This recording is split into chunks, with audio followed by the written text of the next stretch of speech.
Some of you remember the name George Foreman. If you don't, you're going to have to look that up on the internet. But George Foreman said, "Every time I step into the ring, I'm a winner." Now, George Foreman was a champion in his day. Now, I want to ask you, did he win every single time? And a quick internet search will tell you, no, he did not win every single time. Now, he did win more than he lost, won way more than he lost, but he did lose sometimes. And yet he said, "I'm a winner every time I step into the ring." He's already a winner. Took some hits, but he did live an awesome life and have a fantastic career. I want us to have that same kind of winning spirit that George Foreman had. I realize you're not going to bat 1,000. No one bats 1,000. James 3:2, which I love to quote, says, "We all stumble in many things." But we can still have that winning spirit just like Foreman did, or let's go back to our Bible characters, like Paul did. Romans 8:31, he said, "If God is for us, who can be against us?" Now, you need to go back and look at that. He didn't say there would not be any enemy. He's just telling us we can have a winning spirit. We're going to win this battle.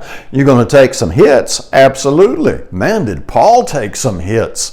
If you don't remember it, then go to 2 Corinthians chapter 11. Start at the paragraph beginning at verse 22 and read all the way through that paragraph. Paul said, if God is for us, who can be against us? And then compare that to the list of sufferings, the hits he took there in 2 Corinthians chapter 11.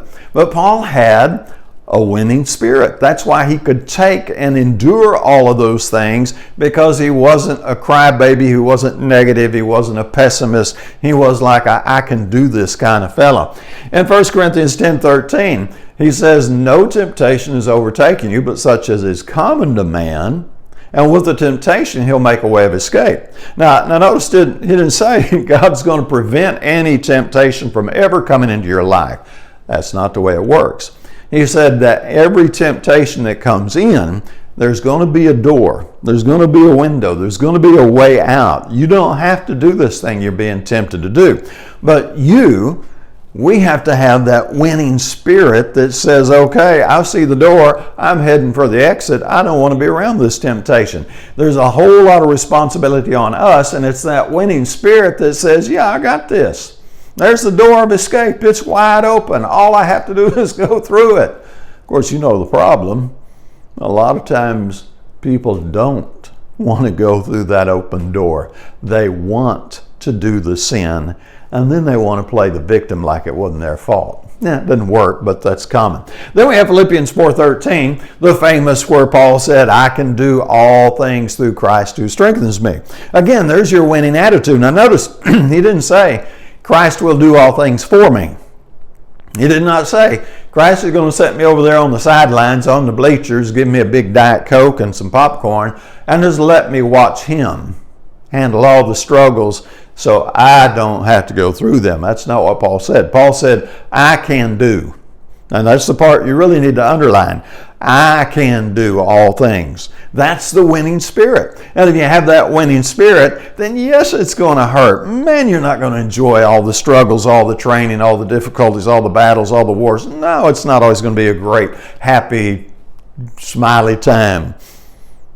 But you're going to have a winning spirit. And if you got that kind of heart, you're going to come out a winner on the other side. All kinds of possibilities open up in life when you have that winning spirit. No, you may not be the best that ever was, but you'll be amazed how close to the top you can finish when you have a winning spirit. It's sure better than just surrendering to defeat without a fight. One other verse, Hebrews 11:6, he said, without faith it's impossible to please him. Basically, the winning spirit is built on a foundation of faith. It is having that faith that God said, we got this. God said, there's an open door, I can get out here. God said, we can get through this one way or the other. When you have that kind of faith, and that winning spirit is built on top of that faith, then you're going to heaven. You're going to the winner's circle. This is the way it works. Give it some thought, put your comments below, and as always, have a great day.